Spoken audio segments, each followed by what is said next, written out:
Leader TV के programme interview में आया जो मेज़बान डॉक्टर अयूब शेख है मूसा गड्डा है नामियारो सियासी कारकुन जनाब जगदीश कुमार आहूजा। असो जगदीश कुमार आहूजा से मुख्तलिफ़ कचहरियों थी अज वरी नए सिर 1991 ते हाँ सिंधु देश का आज़ाद सोशलिस्ट सिंध पर सोवियत यूनियन टुटी वियो। उन हाँ जगदीश आहूजा छा करण शुरू किया उन ते ॻाल्हाईंदासीं। जगदीश सलाम अलैकुम नमस्ते। जी मूँ अर्ज़ कयो तो आज़ाद सोशलिस्ट सिंधु देश आज़ाद सोशलिस्ट सिंध वारो जो प्रोग्राम आ उनके केतरी चानस मिली अगते केतरो वधियो? प्रोग्राम तो हले तो पियो पर ज़हनी तौर ते हिकिड़ो वॾो जीअं चइजे मूंखे टाइम मैगज़ीन जो यादि थो अचे सोवियत यूनियन जे टुटण ते उन हिकिड़ो तबसरो कयो त जेको आहे टेक्टानिक शिफ्ट त माना हिकिड़ो सियासी ज़िलज़िलो अची वियो। माना आज़ादीअ जूं तहरीकूं हुजनि या इनकलाबी कम्युनिस्ट तहरीकूं हुजनि सभिनि जे पेरनि हेठां ज़मीन निकिरी वई। हाणे सभिनि जे लाइ सोचण जो सुवाल अची वियो। मां हिन खे चवंदसि सॼी दुनिया जी अर्थ चेंज अची वई त हाणे पॉलिटिकल असांजे थाट में बि तब्दीली अचणु शुरू थी वई। पोइ छा थियो? उन में हिकु तरफ़ इहा थाट आई त जेको आहे हाणे रिवोल्यूशनरी मां जेको तजियो थो कयां त 91 ताईं उहो असांजी इनकलाबी सियासत जो दौरु हो। उन खां पोइ असांजो नओं फ़िक्री दौरु थो शुरू थिए ऐं उन सां गॾोगॾु पार्लियामेंटी पॉलिटिक्स जो दौरु थो शुरू थिए त उहे ई पार्टियूं जिन कॾहिं बि पार्लियामेंटी पॉलिटिक्स में हिसो न पए वरितो उन्हनि हिसो वठणु शुरू कयो। जीअं 88 में जेको आहे अवामी तहरीक हिसो वरितो। 90 में वरी असांजी नंढड़ी अलॻि सिंधोस्त इनकलाबी पार्टी उन बि 2 उम्मीदवार बिहारिया। किथे? हिकिड़ो हबीब जतोई खैरपुर ॾे, ॿियो हाला में जेको आहे खान मोहम्मद मेमण। हाणे उन वक़्तु जीअं त जेको आहे सोवियत यूनियन जे टुटण जो ज़मानो बि अची वियो हो ऐं इनहतात पज़ीर बि थी रहियूं त हाणे जॾहिं उनजो जाइज़ो वठंदो आहियां त जॾहिं पार्लियामेंटी पॉलिटिक्स में असां आयासीं त उते पैसे जी ज़रूरत पइजी वई।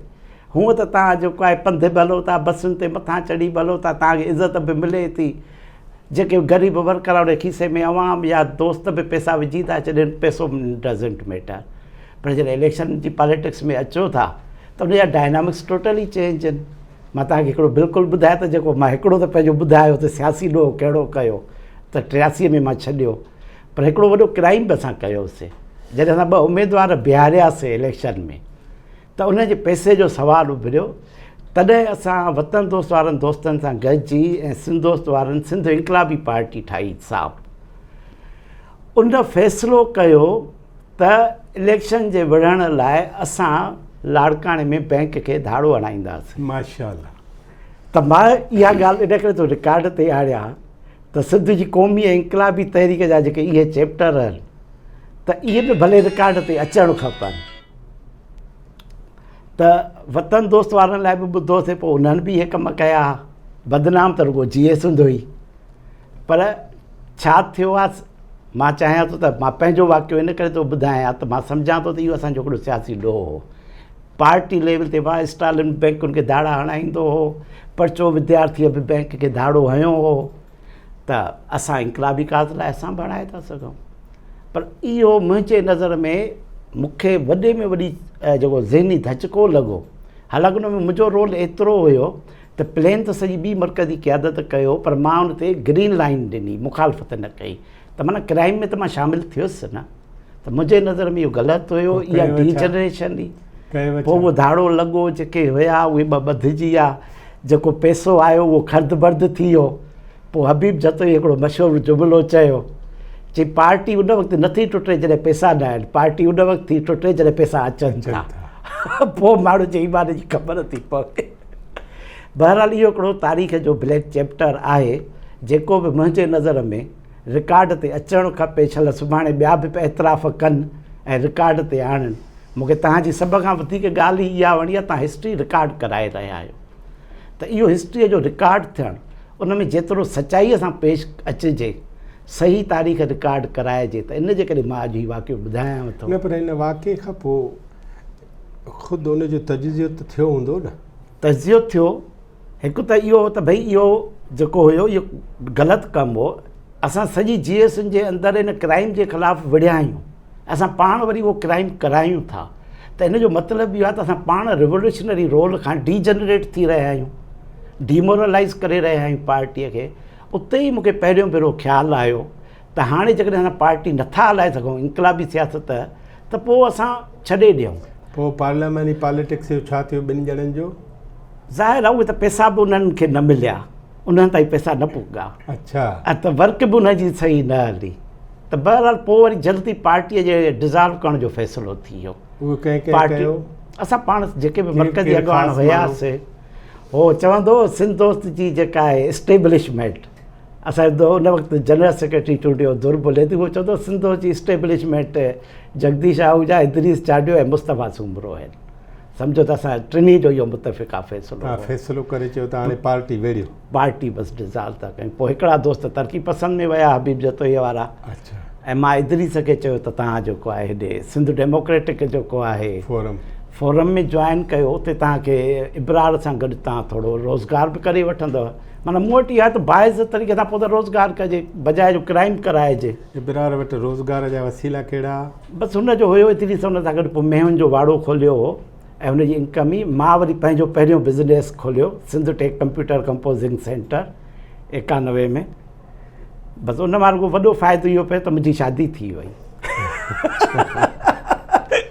थींदो आहे न, शादी कंप्यूटर जे करे थी, भई मां बिज़नेस ते लॻियल आहियां। जेकॾहिं आवारा छोकिरो हुजा त हेतू थोरी ॾियनि, न ॾियनि। पोइ जॾहिं ॾिसणु आया त भई सुठी वेल डेकोरेटेड एयर कंडीशनर ऑफिस आहे, उते वेठो आहे, माना फैमिली त उहा ई मशहूरु आहे। ऑफिस खे ॾिनी, जगदीश खे ॾिनी, पर उहो जगदीश जंहिंजी हुनखे ख़बर न हुई त हीअ कोई इनक़लाबी सियासत में आहे, हुनखे त ख़बर ई त हाणे सिंपल ई बिज़नेस थो करे, इंजीनियरिंग पढ़ी अथई, हाणे बिज़नेस थो करे। आहूजा फैमिलीअ जो वॾो नालो आहे। उते ई वरी डॉक्टर प्रकाश जी शादी बि हैदराबाद जी फैमिलीअ मां थियल हुई, त हुननि बि चयो त हा ठीकु आहे। त मूंखे बिज़नेस त उहो 2 साल हलियो, पर मूंखे शरीक हयात हमेशह लाइ मिली। अच्छा, पोइ मुख़्तलिफ़ हंधनि ते मुख़्तलिफ़ माण्हू हलिया विया। हाणे पोइ तव्हां इहो बिज़नेस 2 सालनि खां पोइ इहो छो न हलियो बिज़नेस? बिज़नेस पोइ जॾहिं थियो त उनजी एतिरी इनकम कोन हुई। पोइ छा कयव? उन खां पोइ वरी जेको आहे शादीअ खां पोइ मार्बल जो बिज़नेस खोलियो। पुट जाओ समीर, हैदराबाद में ई समीर मार्बल। पर जेकॾहिं मां ज़हनी सफ़र जी ॻाल्हि कयां त हाणे अमली सियासत त मां छॾे ॾिनी, पर मां सॼो जेको आहे फ़िक्र ऐं फ़लसफ़े जी दुनिया में अची वियुमि। बज़ाहिर भले धंधनि में वञा, पर मुंहिंजी सॼी कंपेरेटिव स्टडी शुरू थी वई त हाणे ज़हन खे ओपन कयूं त कम्यूनिज़म छो फेल वियो आहे। ऐं तव्हांखे ख़बर आहे, जीअं त मां पेरिस्ट्राइका खां वठी सॼी इन डेप्थ स्टडी कई हुई, वेंदे अवामी आवाज़ में अॻे इनक़लाबी सियासत जो दौर त नाला बि मटाईंदा हुआसीं, त मां पूरब आकाश जे नाले सां पेरिस्ट्राइका ते वॾो 2 क़िस्तुनि में आर्टिकल बि छपियो हो। त मां पेरिस्ट्राइका जी तमामु गहरी स्टडी कई हुई। मूंखे त ईअं हो त लेनिन खां पोइ गोर्बाचोव ॿियो क्लास जो जीनियस लीडर मिलियो आहे कम्युनिस्ट वर्ल्ड खे, ऐं हाणे जेन्युइन डेमोक्रेटिक मार्क्स ऐं लेनिन जी असुलु रूह वारी जेको आहे डेमोक्रेटिक सोशलिज़म ईंदी, जंहिंमें ऑटोक्रेसी बि न हूंदी। हाणे कहिड़े नतीजे पर उनजे बदिरां छा थियो, सिस्टम ई कोलेप्स थी वियो। न, हाणे गोर्बाचोव लाइ छा था चओ? हा, गोर्बाचोव वाज़ द जीनियस पर्सन, अॼु बि इहो ई आहे। पर मां सब्जेक्टिव खां वधीक ऑब्जेक्टिव एनालिसिस कई सॼी, त फ़क़ति फ़र्द जो रोल न हूंदो आहे।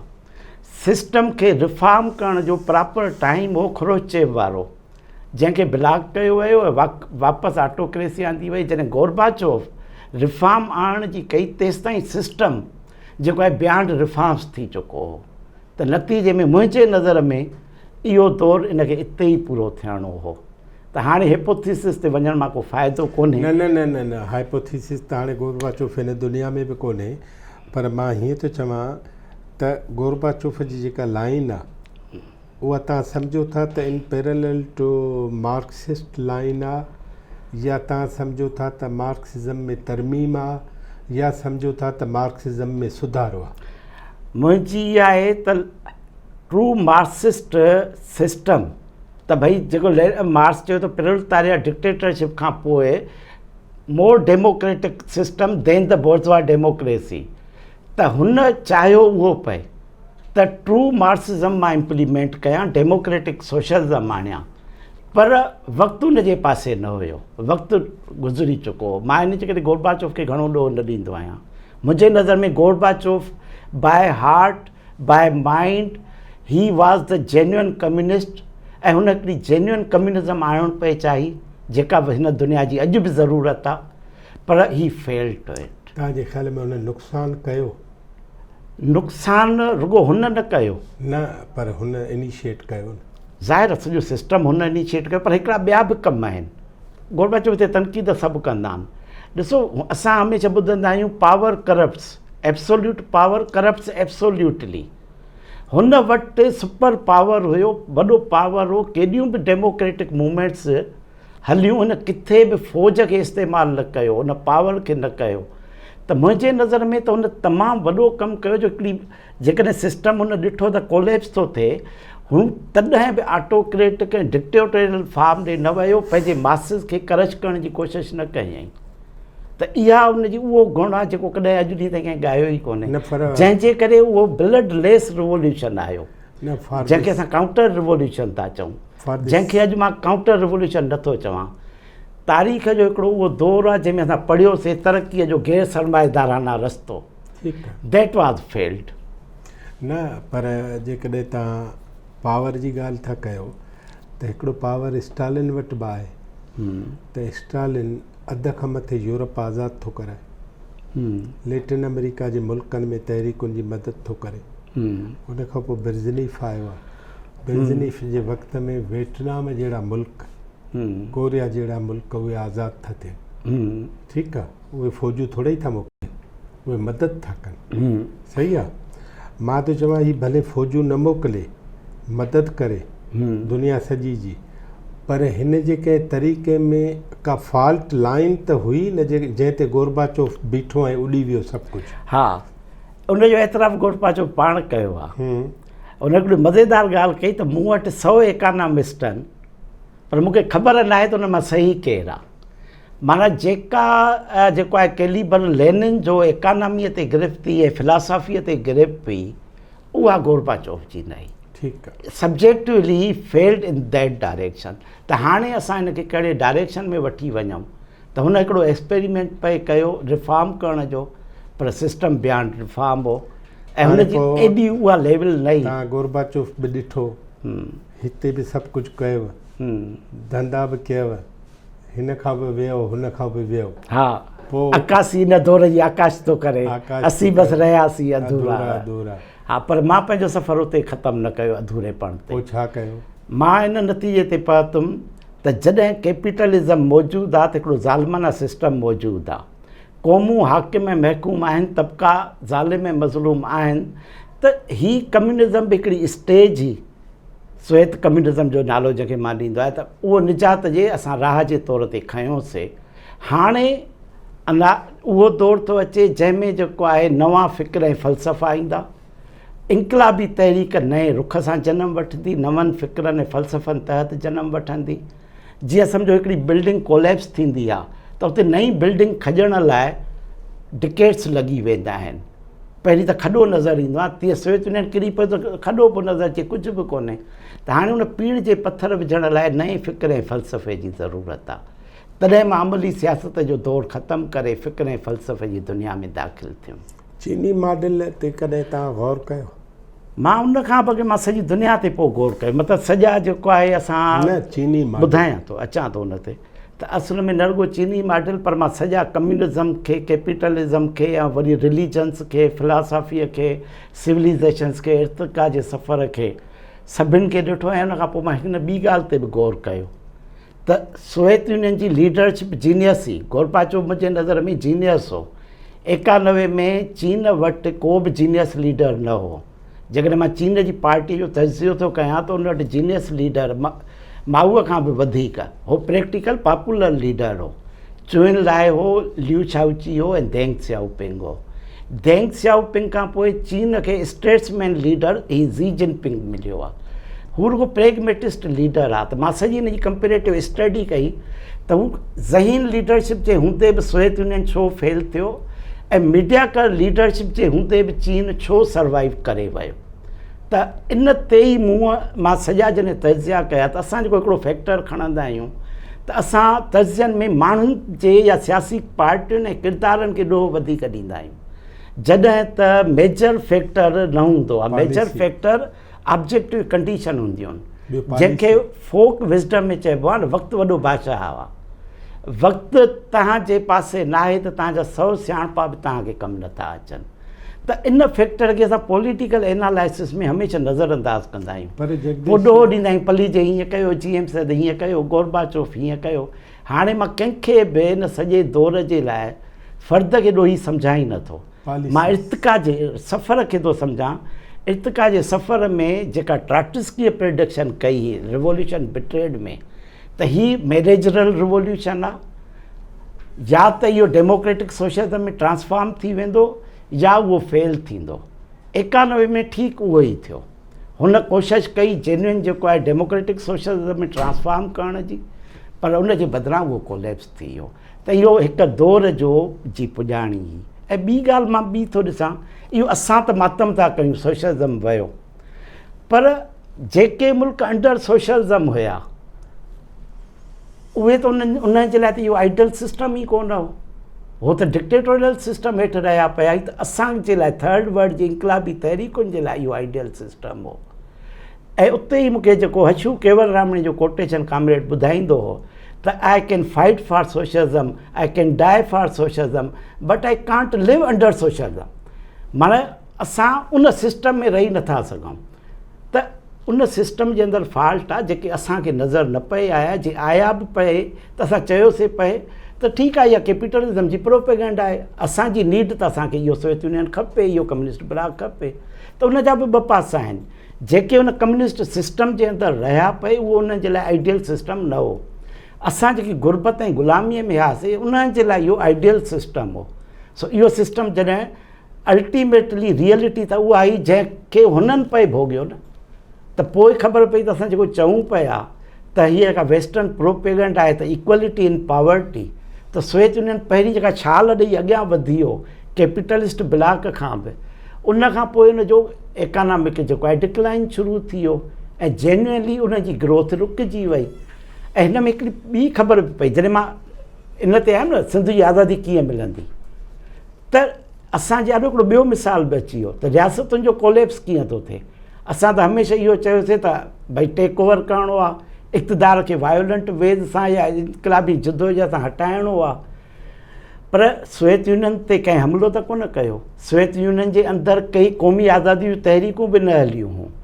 उते त स्ट्रिक्टनेस थी, रुगो उहा जेको आहे ताक़त जो डंडो ख़तमु थी वियो त सॼो Soviet union world power, atom bomb, hydrogen bomb हूंदे, सभु कुझु हूंदे, वॾी स्पेस टेक्नोलॉजी हूंदे कोलैप्स थी वियो। त रियासत माना पंहिंजे अंदरूनी तज़ादनि में बि कोलैप्स थी सघे थी।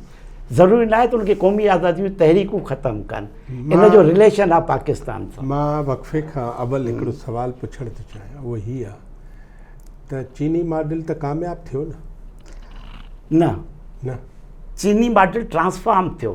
Law of the survival of the fittest जीअं हूंदो आहे, हिकिड़ो नओं तजुर्बो थियो न। पर उहो सर्वाइव करे विया न। ॾिसो, capitalism under the rule of the communist party, इहो त तव्हां थ्योरीअ में किथे बि न पढ़ियो आहे, पर इहो हिकिड़ो नओं तजुर्बो थी वियो। ट्रांसफॉर्म कयो, उन में कामयाबु थिया न।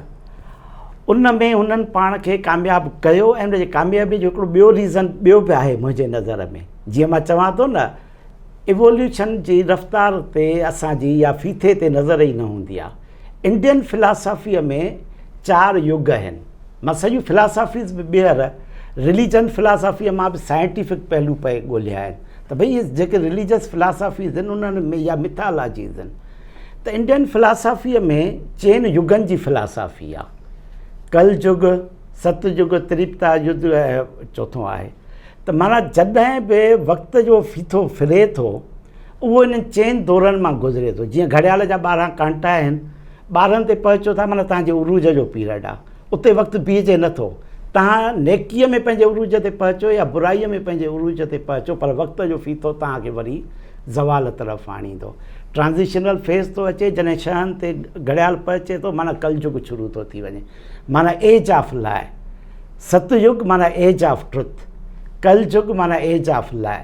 त इहो सफ़र हलंदो थो रहे, उहो तहज़ीबुनि ते बि अचे थो, फ़र्दनि ते बि अचे थो, क़ौमुनि ते बि अचे थो। पाकिस्तान हाणे कहिड़े घड़ियाल में आहे? At the end of the age of लाइ।